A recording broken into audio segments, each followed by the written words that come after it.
Okay, a 12-year-old boy from Derry has been awarded the title of Young Irish Country Sports Writer of the Year. This was in a competition for, I think, the UK and Ireland for young people under the age of 15.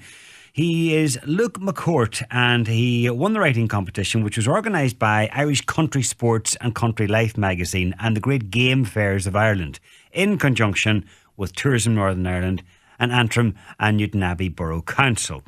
And Luke has just left Steelstown just finished its Steelstown Primary School and is about to head off on secondary education to St Columb's College. Well, what he did was he shared his love of country sports and the countryside in a 600-word story. And most of it was about learning to fish and to cook his catch, indeed, with his father, who just happens to be celebrity chef and author Emmett McCourt. I'm glad to say Luke and Emmett now join me in the studio. Good day to you, gentlemen. How are you doing, John? Good. Good to be here. Luke, let's start with you and how the competition came about. How did you become aware of it, first of all? Well, first off, my daddy told me about it. It was a couple of weeks before he told me. We seen Albert, and he was talking to us and all about... Albert is who? Albert Titterington from... He's the director of the Game Fair, so yes. Oh, okay. Albert Titterington, yeah. And he was just talking to my daddy and all, and my daddy was talking about going up to Shane's Castle and all about the Game Fair and all, and then a couple of weeks later my daddy told me about writing this story, and then I just thought, I have a good chance of winning this, so I might just go for it. You went for it? No bother, in 2 nights he done it on, 600 words. Yeah. And tell us what the story was about. It was about cooking and fishing with my daddy. I wrote a lot about cooking out in the kitchen and all, and he showed me my first fish. I caught when I was 9 years old, and it was 2 pounds. 2 pounds? Aye. It's a right sized fish. It's a nice rainbow trout, and right. We took it then and we filleted it. Aye. And showed him how to fillet it and then cook it, so it was great to pass on those skills, so. Well, filleting can be a wee bit tricky, but once you've done it a few times, then it's kind of second nature. Yeah. So obviously you enjoy out fishing and you enjoy doing it out with Dad. You get to spend some quality time with Dad. You've learned a lot of stuff.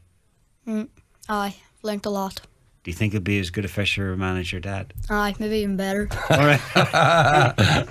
That's modesty for you. Yeah. And it's great to spend some time. It's great to have a shared hobby. Absolutely, yeah, absolutely. I mean, it's a fantastic initiative that the Great Game Fairs have did here.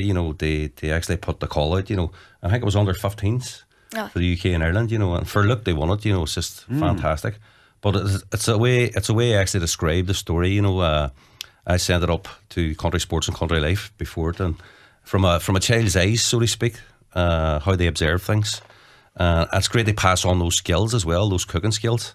And that's one of the things I suppose the Great Game Fairs of Ireland have done for years. This year in particular was the 40th anniversary, John, and it brings people from all walks of life as well in the north, to a fair where they can celebrate the countryside, and you can pass on those cooking skills and fishing skills. They had another initiative this year was put and take fishery, and that was created by the Inland Fisheries as well, and a group of anglers, Birchwood Fishery, Loch Macrory Fishery as well.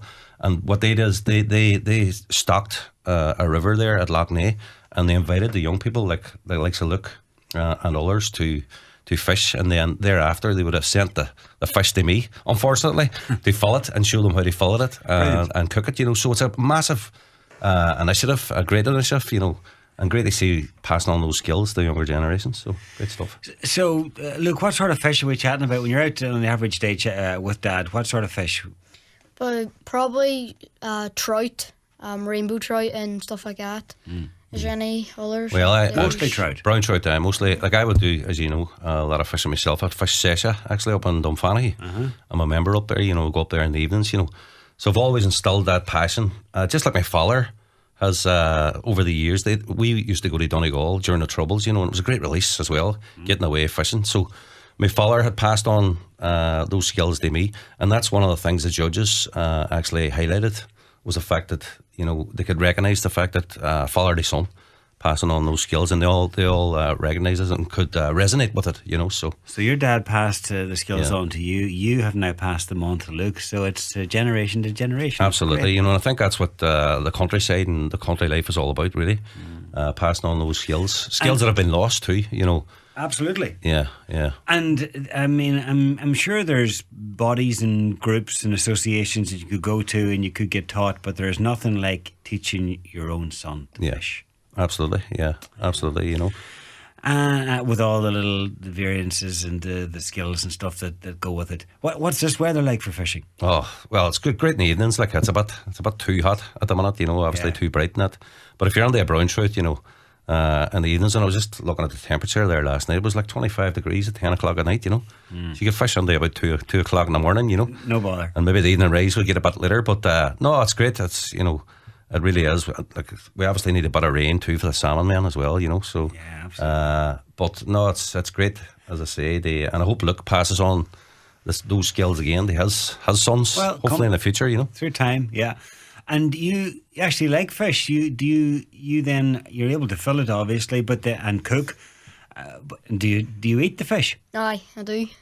That's It is, great. it's great. It's great to see them eating fish. Yeah, absolutely. You know, I would be involved in a lot of festivals, you know, and initiatives too throughout the country in terms of seafood. And it's great to see people coming along and trying things, you know, like oysters and seafood like that. And you know, I think palates are changing, you know, as well. Well, we have you know, we're surrounded by great seafood. I mean, we're an island, so Absolutely, yeah. and then with all the rivers and lakes as well, and it's you know, it's important that that it's made available to people, and that people do try it out and try different things and different fish and different types of seafood. So it's a win-win situation. You get to hang out with Dad. Dad gets to hang out with you. You get to catch your food, cook it, and eat it. Yep. What's bad about that? Nothing. Exactly. And he knows exactly where the food's coming from as well, you know, which is something that's been lost along the way too. And we're on the way up in the car there, he says, "You better not steal my thunder in this." But I have to mention, I actually brought a book out, Feast or Famine, in 2013, Cultural Food Journey in the Northwest of Ireland, published by Guildhall Press, but it won the best culinary travel book in the world. And you just mentioned about the seafood there. The reason why I brought it up was I believe we have the best seafood in the world. There's no doubt about it, you know, in our coastal areas. So Yeah, I would without agree. stealing your thunder there, look. You got a plug in for the book. Tell me about the game fair as well. when you're on. Well, I've been cooking with the game fairs now over the last 15 years, and I would do cookery demonstrations. Again, they highlight the local produce, artisan producers, suppliers, the great food that we have here in this country, you know, and it's something that we're only starting to have confidence about and really shout off the rooftops about, you know. I think really our food has come of age in terms of that. So, I mean, it really is about actual travelling. You know, a lot of chefs have travelled the world, and they've began to realise that the produce that they're experiencing abroad is not as good as some of our food back home. So they're coming back now, and they're encouraging the suppliers, the producers, you know, the farmers, the growers, to really have confidence in our The food. food here is on par or maybe better with Absolutely. the finest abroad. Yeah, absolutely. And you know, I know we keep on this programme go back to the Wild Atlantic Way, but again, in this respect, it is helping greatly, and that it's opening our eyes as to the great seafood that's out there. And there's more of a demand for seafood, because you get the average visitor and they're on the Wild Atlantic Way. What do they want to try? They want to try some fine seafood. That's right. And it's great for tourism, you know, as you know. A massive and really amazing initiative too by Fáilte Ireland, you know, the Wild Atlantic Way, which should be really passed on up north as well, you know, and continued on, developed on, you know. I know the Causeway Coastal Route is a continuation of that there, but great initiative and great for tourism, you know. And as I say, our food really only has come of age really recently. And, you know, we hope to see massive numbers coming to this country, and it's the likes of the great game fairs of Ireland too, you know. For example, this year was the 40th anniversary, and I think on Sunday, look, was the biggest numbers they've had yet, you know, so it was great to see it, you know, great initiative. But just to explain what it is and when it's on. Sunday past? Saturday, Sunday past, it was on there, you know, the 23rd, 24th of June there, and we couldn't have got a better weekend in terms of the weather. Whereabouts? Shane's Castle, County Adams, so. And Luke, just going back to you for a second. I mean, fishing is now officially in your blood, and do you then go out with some of your friends as well? It's not just your dad you fish with. No, I haven't gone out with many of my friends yet, but I've gone out with my daddy like about 10, 11, 12 times or so. What's the biggest fish you caught? It was probably the first one I caught, the 2 Oh yeah, so He's trying to live up that one now. A bit spoiled from the start then. That's it. Well, there's, as the old saying goes, plenty of fish in the sea and the rivers and the lakes. So good luck trying to catch as many as you can. And listen, thank you both for coming in and for sharing the story. And you have I see you have the award, Luke. This is one of many trophies here. You know, it's a bronze sculpture awarded from Albert Titterton, the director of the Great Game Fairs of Ireland. But we had books as well to encourage his writing from Cockabundy Books. A year subscription from the Countryside Alliance, a day's fishing in Birchwood, which we're going to take up very, very shortly. Great. No, I mean, so there's so many prizes. It's great to see it. You know, fantastic prize bundle. Yeah. All right. Well, good luck in secondary school as well, and continue to keep writing as well as fishing. Okay, Luke and Emma, thank you. Thank you. Thank you. Join Highland Radio for our magnificent wedding showcase.